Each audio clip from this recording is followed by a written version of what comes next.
Bien dans mon immeuble, avec Loiselet et Desgremont présente. Sud Radio, les incontournables de la copropriété. Thomas Binet, Philippe David. Bonjour Thomas Binet, vous allez avec votre consultant Philippe Loiselet, patron de Loiselet et Desgremont, nous informer sur tous les sujets liés à la copropriété. Et cette semaine, Thomas, nous poursuivons notre révision des principaux concepts liés à la copropriété. Oui Philippe, parce que la semaine dernière, on avait évoqué les notions de lot, de parties communes et privatives, de syndicats des copropriétaires, de syndic, de conseil syndical et d'assemblée générale. Alors, on aborde cette semaine des concepts peut-être un peu moins connus. Bonjour Philippe Loiselet. Bonjour Thomas Binet.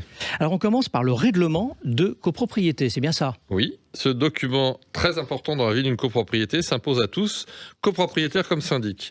Il détermine les droits et les obligations des copropriétaires ainsi que le fonctionnement de la copropriété. La loi donne les principes généraux de l'organisation d'une copropriété. Le règlement décrit ceux qui sont propres à chaque copropriété. Le règlement décrit également les parties communes et les parties privatives et énumère la liste des lots avec leur emplacement et leur description. Aspect très important, le règlement définit également la répartition des charges entre les copropriétaires.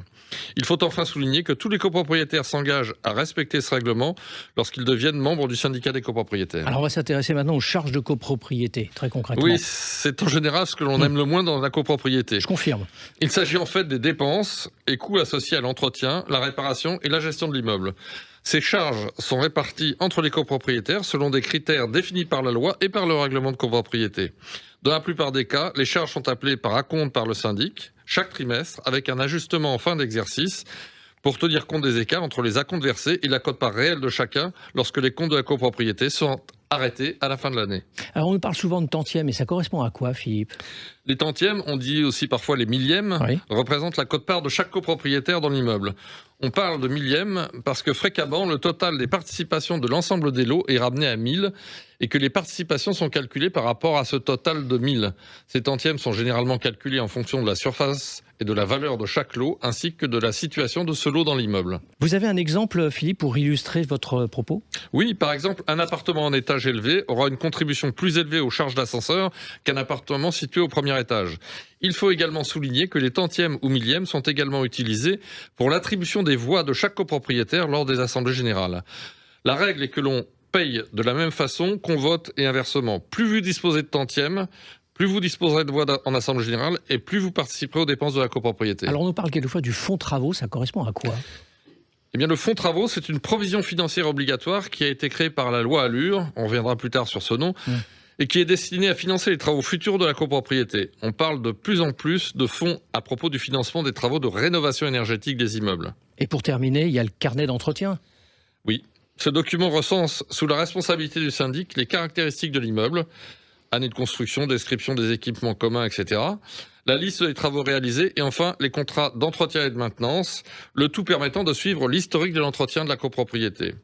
Bien que peu connu du grand public, il s'agit d'un outil essentiel pour la bonne gestion d'un immeuble qui permet également d'informer les éventuels acheteurs d'un lot de se faire une idée de la qualité de l'entretien de l'immeuble. Merci Philippe. Vous vouliez évoquer quand même un concept relativement récent, mais qui prend de plus en plus d'importance. C'est lequel ? Oui Thomas, il s'agit de l'extranet de la copropriété. L'extranet est une forme de site internet tenu par le syndic et qui offre à tous les copropriétaires l'accès à toutes les informations sur la vie de leur immeuble et de leur copropriété.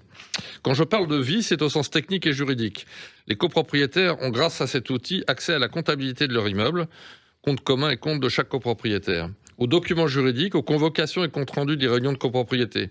Pour que cela soit efficace, il est essentiel que les copropriétaires consultent régulièrement et surtout, avant toute chose, qu'ils fournissent à leur syndic leur adresse mail et qu'ils choisissent un mot de passe, comme sur le site internet de leur banque par exemple.